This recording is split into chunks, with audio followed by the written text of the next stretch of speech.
بسم اللہ الرحمن الرحیم۔ السلام علیکم ورحمۃ اللہ وبرکاتہ۔ میاں بیوی کے تعلق سے کچھ ایسے مسائل ہیں جن کا جاننا انتہائی ضروری ہے، مگر ہماری اکثریت اس سے لا علم ہے، کیونکہ دینی کتب ہم پڑھتے نہیں اور عالم دین سے پوچھنے میں ہمیں شرم آتی ہے۔ میاں بیوی ایک ساتھ غسل کر سکتے ہیں اور ان کے لیے ایک دوسرے کے سارے بدن کو دیکھنا جائز ہے، شرعاً ممانعت نہیں۔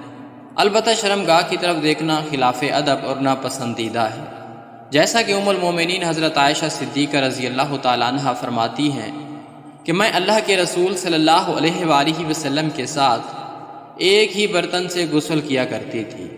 آپ مجھ پر سبقت فرماتے تو میں کہتی مجھے بھی پانی دیجیے، مجھے بھی پانی دیجیے۔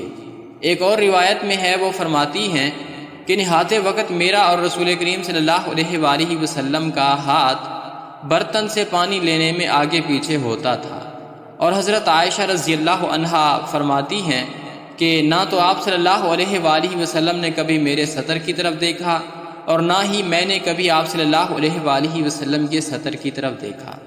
خاص جماع کے وقت بات کرنا مکروہ ہے، اس سے بچے کے توتلے ہونے کا خطرہ ہے۔ اسی طرح اس وقت عورت کی شرمگاہ کی طرف نظر کرنے سے بھی بچنا چاہیے کہ بچے کے اندھے ہونے کا امکان ہے۔ یوں ہی بالکل برہنہ یعنی ننگے ہو کر بھی صحبت نہ کریں، ورنہ بچے کے بے حیا ہونے کا اندیشہ ہے۔ حضرت عائشہ رضی اللہ عنہا نے عرض کیا کہ یا رسول اللہ صلی اللہ علیہ وآلہ وسلم، عورتوں کو تو بہت سا ثواب مل گیا، مردوں کے بارے میں بھی ارشاد فرمائیے۔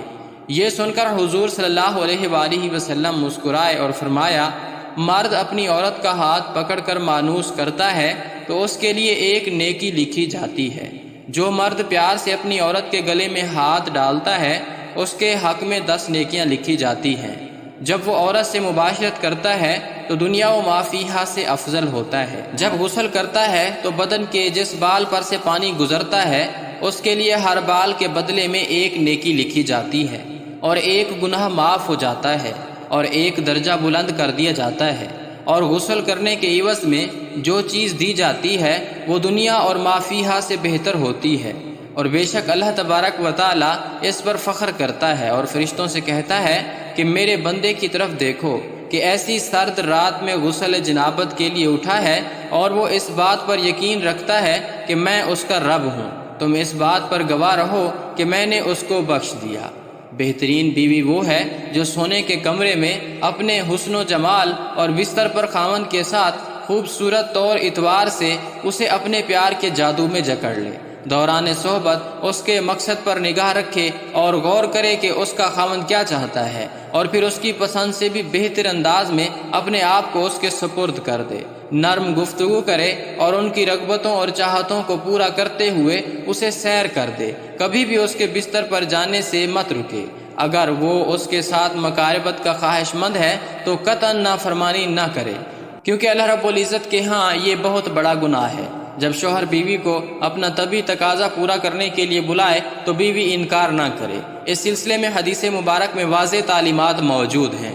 چنانچہ ارشاد مبارک ہے، جب آدمی اپنی بیوی کو اپنی حاجت پوری کرنے کے لیے بلائے اور بیوی انکار کرے، جس پر شوہر غصے کی حالت میں رات گزارے، تو صبح تک فرشتے اس عورت پر لعنت بھیجتے رہتے ہیں۔ دوسری روایت میں ہے، حضرت طلق بن علی فرماتے ہیں کہ رسول اکرم صلی اللہ علیہ وآلہ وسلم نے فرمایا، جب شوہر اپنی بیوی کو اپنی حاجت پوری کرنے کے لیے بلائے تو وہ اس کے پاس چلی جائے، اگرچہ روٹی پکانے کے لیے تنور پر کھڑی ہو۔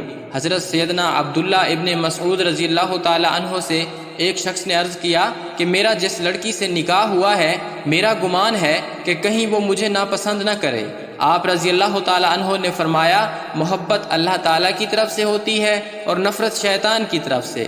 تو ایسا کرو کہ جب تم پہلی بار اس کے پاس جاؤ تو دونوں وضو کرو اور 2 رکعت نماز نفل شکرانہ اس طرح پڑھو کہ تم امام ہو اور وہ تمہاری اقتداء کرے، تو انشاءاللہ تعالی تم اسے محبت اور وفا کرنے والی پاؤ گے۔ حضرت عمر رضی اللہ تعالیٰ عنہ کے پاس ایک شخص آیا، گرد و غبار سے اٹا ہوا، بال بکھرے ہوئے، اس کے ساتھ اس کی بیوی بھی تھی، جو کہہ رہی تھی، اے امیر المومنین، میں اس کے لیے نہیں، نہ ہی یہ میرے لیے ہے۔ آپ نے جان لیا کہ عورت اپنے شوہر سے نفرت کرتی ہے، اس لیے آپ نے شوہر کو حکم دیا کہ وہ غسل کرے اور اپنے سر کے بالوں کو ترشوا لے اور ناخن کتروا لے۔ جب شوہر فارغ ہو کر آیا تو آپ نے کہا کہ اب بیوی کے سامنے آؤ۔ بیوی نے دیکھا تو دم بخود ہو کر رہ گئی، نہ پہچاننے کی وجہ سے پیچھے ہٹنے لگی۔ پھر جب پہچان لیا تو اس کا بوسہ لیا اور اپنے دعوے سے دستبردار ہو گئی۔ حضرت عمر رضی اللہ تعالیٰ عنہ نے فرمایا کہ تمہیں ان کے ساتھ اسی طرح کا برتاؤ کرنا چاہیے۔ اللہ کی قسم انہیں یہ پسند ہے کہ تم ان کے لیے آراستہ پیراستہ رہو، جیسے تم چاہتے ہو کہ وہ تمہارے لیے ہی بنی سنوری رہیں۔ حضرت سیدنا امام غزالی رحمۃ اللہ علیہ فرماتے ہیں کہ جماع یعنی صحبت کرنا جنت کی لذتوں میں سے ایک لذت ہے۔ حضرت سیدنا جنید بغدادی رحمۃ اللہ تعالیٰ علیہ فرماتے ہیں انسان کو جماع کی ایسی ہی ضرورت ہے جیسا کہ غذا کی۔ حدیث نبی صلی اللہ علیہ وآلہ وسلم کا مفہوم ہے مرد کا اپنی بیوی کے ساتھ اکٹھے ایک بستر میں سونا افضل ہے، الا یہ کہ کسی ایک کو عذر ہو، اس لیے کہ مقصد ہم بستری کرنا نہیں ہے بلکہ مقصد بیوی کے دل کو خوش کرنا ہے۔ بیوی کے دل کو خوش کرنے کے لیے ایام کے دنوں میں بھی اس کے قریب ہو جانا گویا انبیاء علیہ السلام کی سنت مبارکہ ہے۔ مسند احمد میں ہے، سیدنا عبداللہ بن عباس رضی اللہ تعالیٰ عنہما سے روایت ہے کہ نبی کریم صلی اللہ علیہ وآلہ وسلم نے فرمایا جو آدمی اپنی بیوی کے پاس آنے سے پہلے یہ دعا پڑھتا ہے اللہ کے نام کے ساتھ، اے اللہ مجھے بھی شیطان سے بچا اور اس اولاد کو بھی شیطان سے محفوظ رکھ جو تو مجھے عطا کرے۔ اگر میاں بیوی کے اس تعلق میں اولاد کا فیصلہ کر دیا گیا تو شیطان کبھی بھی اس کو نقصان نہیں پہنچا سکے گا۔ فقہا نے فرمایا ہے کہ شوہر اپنی بیوی کی مرضی کے بغیر زیادہ سے زیادہ 4 ماہ کی مدت تک اس سے دور رہ سکتا ہے۔ امام جلال الدین سیوطی رحمۃ اللہ علیہ نے حضرت عمر رضی اللہ تعالیٰ عنہ کے حوالے سے یہ بیان کیا ہے کہ آپ رات کے وقت گشت کر رہے تھے تو ایک گھر سے ایک عورت کی آواز آ رہی تھی اور وہ کچھ اشعار پڑھ رہی تھی۔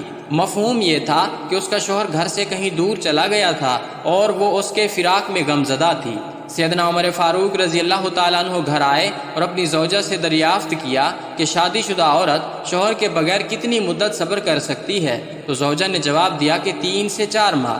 آپ نے حکم جاری کر دیا کہ ہر فوجی کو 4 ماہ بعد ضرور چھٹی دی جائے تاکہ ہر فوجی اپنی بیوی کا حق ادا کر سکے۔